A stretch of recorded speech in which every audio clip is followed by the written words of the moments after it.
And hold those open phones for about a half hour because I've got Wyoming Liberty Group on the line with me. And some listener told me, Steve, that I ought to call this the bold cam because everything else on my website is bold this, bold that. So this would be the bold cam. Steve Klein, Wyoming Liberty Group, is joining me from, is that your offices that you're in right now?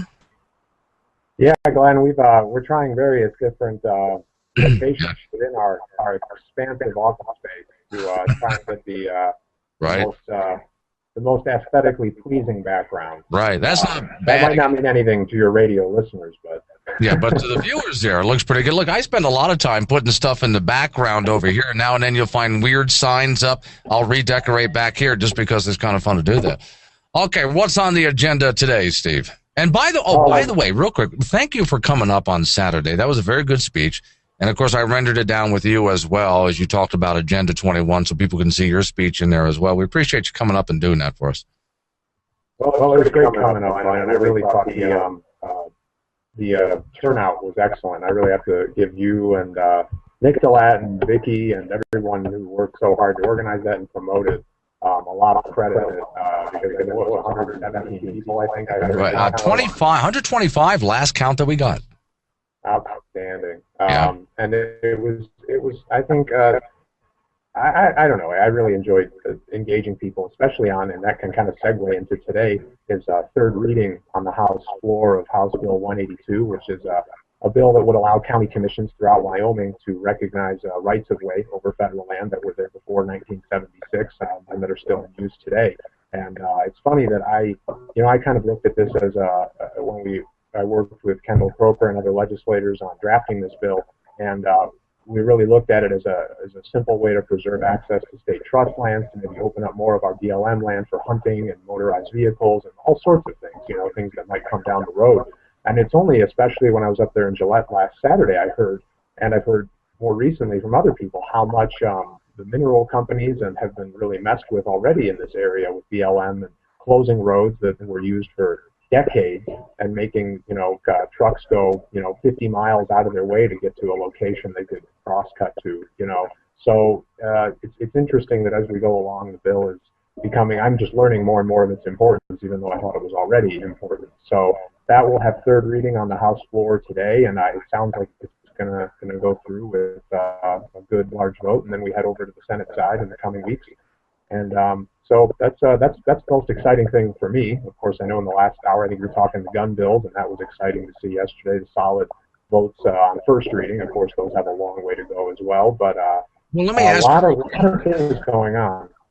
Let me ask you real quick about the gun bill that's making its way through, because I was trying to understand, what does this really do if Wyoming declares that, okay, any unconstitutional laws we're not going to enforce? And I just had, before you came on, our Sheriff Bill Paulnell, I keep getting questions, would he enforce any unconstitutional gun laws that came out of Washington, D.C.?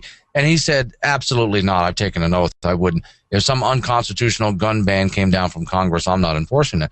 But isn't what the legislator is passing, which I'm happy to see, really, isn't it just sort of making a statement, or does it really have any teeth? Glenn, it's funny. I've talked nullification quite a bit here at Y Liberty, and we are an educational nonprofit, so I really try engaging on the issue, and it's a tough area as far as that goes, because you have a lot of comparisons with, for example, if your sheriff is refusing to enforce an unconstitutional federal law, well, that's fine. That's federalism in a nutshell. That goes back to Prince versus United States, when the Supreme Court ruled that the federal government cannot commandeer state actors.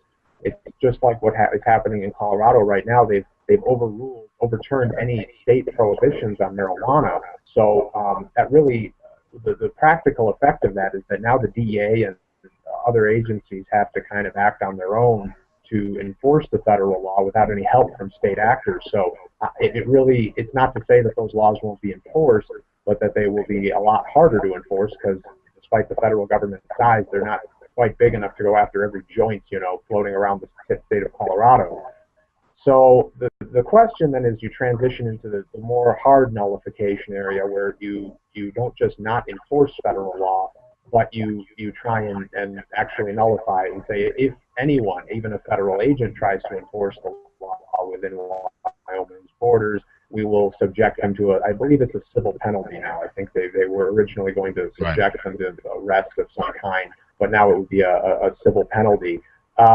And that's a lot more dicier a proposition. And I think the reason I really like 104, House Bill 104 is what we're discussing here for those out there, is I really like how much attention it's gotten, because how many times over the years has the Wyoming legislature adopted a joint resolution that just is kind of a 5-page, "Dear Washington, D.C., it would be really nice if you started drilling in Anwar for oil." That's the Arctic National Wildlife Reserve, for people who don't know that.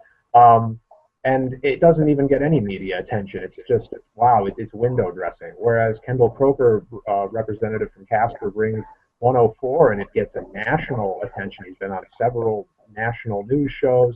It's caused a serious uproar, and it's really lended itself, and I believe Texas and some other states have actually copied the bill, and they're trying to bring it in their own legislatures. So it has made Wyoming a central player in the gun rights battle. So for that reason, I am wholeheartedly behind it. But I will, admit that when it comes to the practical effects of pitting state actors against federal actors, I'm not really behind that. I just don't see it really happening. I think you will get in. Eventually, these things go into court, and I don't see any court upholding these kind of charges. So that's just me speaking as a think tank. That's the guy. I'm not trying to advocate necessarily against the bill, but that is kind of where I see the downside to it. So. All right, now let me just between us geeks here. If you go to my reading assignment page at boldrepublic.com, down I think the right-hand column, there's a story I was into this morning. And this takes us outside of the state of Wyoming for a moment, but apparently there are some raisin farmers out there that were having a problem. The federal government, since the Great Depression, has been going in and taking 47% of what they produce in order to control raisin prices on the market, and somebody's trying to sue. He's saying, well, wait a minute now, you're not allowed to take anything from me unless you compensate me for it. Well, this is front of the courts right now. That's just throwing that out there. That's something I think I was fascinating reading something like that. All right, now, can I jump over? I know this is probably not your area, but real quick here. The governor, I just wanted your reaction to it, signs in SF 104, changing the position of Cindy Hill. And from what I'm told, the moment he did that, I was told she was in the office with her lawyer, and down came the paperwork on his desk. He was basically served on the spot, and we wind up in court now. Yeah, that's what happened. And I wasn't there to see it, but I heard about it through the press reports. And I don't know if you've heard this, but about an hour ago on another radio station, Cindy Hill did announce that she's running for governor. So that's the latest news. Okay. What gets me about that is I was actually having a laugh yesterday because I read that story that someone is encouraging, the press release from the representative who was encouraging her to run for governor. And I said, oh, isn't that funny? I mean, that's kind of a neat little, hey, let's have Cindy here. Well, it's not like she's going to win or anything like that. I didn't really take it seriously, but she's actually going to run for governor. Yeah, and I wouldn't have believed it unless I heard it myself. So, so where it goes from there, I'm getting a little, on a personal note, a little bit tired of the Cindy Hill show. Frankly, I'm really, the election is November of 2014. That's a long way away, and there's a whole lot of issues going on in legislature right now that are very important. Most importantly, I think, and we in Cindy Hill's line is a lot of talk about education and for the children and accountability. And meanwhile, the follow-up to SF 104 is signed. It's a done deal. And yeah, there's a lawsuit going on. I don't think it's going to go anywhere. But look at House Bill 244. This is a bill that would change our Board of Education, which is currently entirely appointed. It would narrow it to 10 members and make 6 of them elected directly by the people of the state of Wyoming, and only 4 of them would be appointed.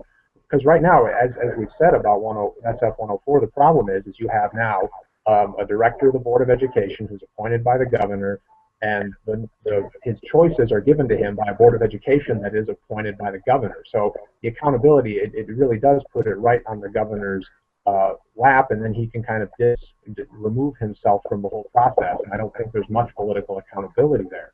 So I would really rather, instead of hearing about SF 104 and lawsuits and Cindy Hill this, I'd really rather focus on the follow-up bills here, like 244, I think, and I believe it's still in committee. It has to come out of committee tomorrow, or else it will not be heard this session. So that's one example of what else is going on. And I don't like delving into this because I understand it's been a very polarized area. I understand it's a lot of people have very personal feelings about what's gone on. But nevertheless, then I look also at House Bill, I believe it's 241, and that's another very important, 221. And this is a change to the fraud bill that we have here in Wyoming, and this is one of the big problems that right now, if there's fraud going on in one of your agencies and you report it, the only place you can report it to is the head of the agency. So a lot of this innuendo and talk that's been going on about things going on at the Department of Education have not really been reported. Why is that? Because until a few days ago, Cindy Hill was the head of her own agency. So what was she? Was she going to report herself? So that's that we have a lot of important follow-up bills, and I think that change to the whistleblower statute is really very important. So I'd really rather focus on that than dwell on 104 because that's done with. Not much can be done. I go back and also look at so many of the changes to the education system that we have, and I've been saying for several weeks now, if not over a month, typical government. I'm not just picking on Cheyenne, but I'm picking on government in general. If they look at, I've had Tom Love now, of course, who's from up here on from time to time, and I've been telling him the same thing. You see that we have a problem with our educational system here in the state of Wyoming. You're not getting the results that you want. So your answer is to throw more money at it and hire more people. And I'm sorry, but I never see that working out. Yeah, agreed. And I hope, we do more, work in education here. I'm admittedly stepping outside of my area. I don't pretend to be an expert there. A lot of free speech, land rights, gun rights, but right. Well, I can preach, but I don't got the facts there. I understand. There are a few things that you're an expert in. Let me go ahead and pay some bills, and we'll take a look at a few of those areas in just a moment. 9:17 is the time. 9:20 is the time. 682-1270 is the phone number. 307-682-1270 if you're outside the area code. Talking with Steve Klein. And, of course, Steve, the weather up here really sucks. So, of course, traffic is kind of slow, not just out there, but on there as everybody's trying to get through it. I took a long, slow slide this morning. How's the weather down there in Cheyenne? I got to head down there soon. It is sunny and beautiful, Glenn. You're not lying to me? I'm not lying to you. Okay. All right. Okay. Because we're getting slammed up here right now. It's been pretty bad. All right. So I've mentioned some things that were key issues that I was wondering about, including what's happening with the superintendent. What's left on your list in front of you? What are your hot button issues? What are you following in your expertise? Well, one thing that's really bugging me from a First Amendment standpoint is House Bill 233, and this thing is just flying through, Glenn. Basically, it would modify the Open Records Act in Wyoming to allow the Board of Trustees of the state of Wyoming, the University of Wyoming, to keep secret the application process for president of the University of Wyoming. And all they can, it's going through on the idea that, there was a lawsuit filed by a few media outlets under the Open Records Act for the search that's going on right now. And they won that lawsuit under the current open records law, and they're supposed to release that data as to who's applied and who's in the final selection process. And now we're bringing a law that will allow the board to say, we don't have to release that information. And they're doing it on the basis that there need to be qualified candidates, and apparently upon hearing their names would be made public, some candidates withdrew their applications. And I tell you, Glenn, I understand that argument to a limited extent, but they keep, Kermit Brown, the main sponsor of the bill, said that this is too important of a job. But this is a huge institution funded largely by taxpayer dollars, and I think the argument of its importance goes just as clearly in favor of transparency as it does to secrecy, especially with things that have gone on, even in the private sector over the last few years. The CEO of Yahoo, if it weren't for Vigilant Media, they discovered he'd embellished his resume and he was fired. This is a really sloppy, I think, response. Well, and I understand if you're working somewhere and you apply for a better job. Yeah. I'm sorry? Well, that's about what I was. That's the argument that I've been handing out. If I'm working somewhere and I want to be president of UW, and I'm going to apply for it. I would like to apply for it, but I'm afraid my current employer will find out, and that'll get me in trouble. So what about that argument? I think it's a good argument, and I respect it in the private sector, but you're pretty much taking a public office here. And again, the fact that the Board of Trustees of UW is, again, appointed entirely by the governor, you're now 3 steps removed from the electorate already. We elect our governor, he appoints UW trustees, UW trustees now get to always appoint the president.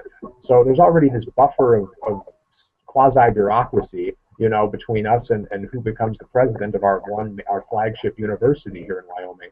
And so I'm worried, I think especially the fact that the talk on the floor, the only criticism of this bill was that it doesn't go far enough, and we need to look at the county level because we need city planners and other nationwide searches need to be kept under the shroud of secrecy. So the only criticism you can bring is after somebody's been hired. Well, and then I wonder, and get your reaction on this one, is when I look at a lot of some of the laws that are being pushed through this legislative session, are we becoming more transparent in the state of Wyoming, or is the state becoming less transparent overall?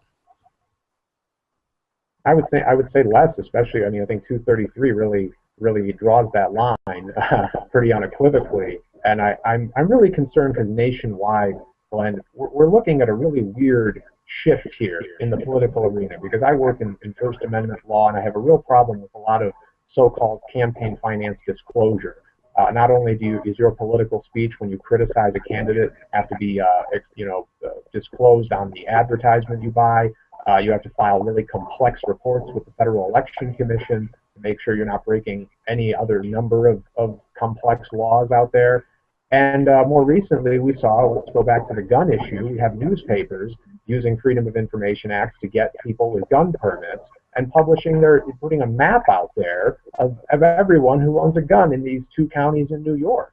So, and then meanwhile, here in Wyoming, well, let's make the appointment process, let's make it a secret what our leaders do in their official duties. Let's make those a secret, and let's make sure. So we're completely 180 degrees from where a healthy free society should be. It should be government should be transparent, and largely the activities of a free people should be their own business. I was just kind of curious, as long as I had you here, and I know it's kind of outside your area again, whatever happened to that 10-cent fuel tax bill? Where is that at right now? That just came out of Senate committee yesterday evening, and as people may know, it passed the House of Representatives, I think, with 38 votes. I think it's unlikely that it will die in the Senate. I've been, personally kind of a little taken aback at the lack of grassroots outcry, and maybe that's a sign. I don't know. Maybe people are ready for a 10-cent fuel tax, but it's been pretty bad that there hasn't been much. I hear, and I was not at the committee last night, but I hear once again only 2 people or organizations actually testified against the fuel tax. It was the same story when it went before the House. And so I can only say, if you're against the fuel tax, call your legislators, your senators in particular, because that's all that matters now. Maybe, I think it's unlikely. I think they've got 16 votes, no problem.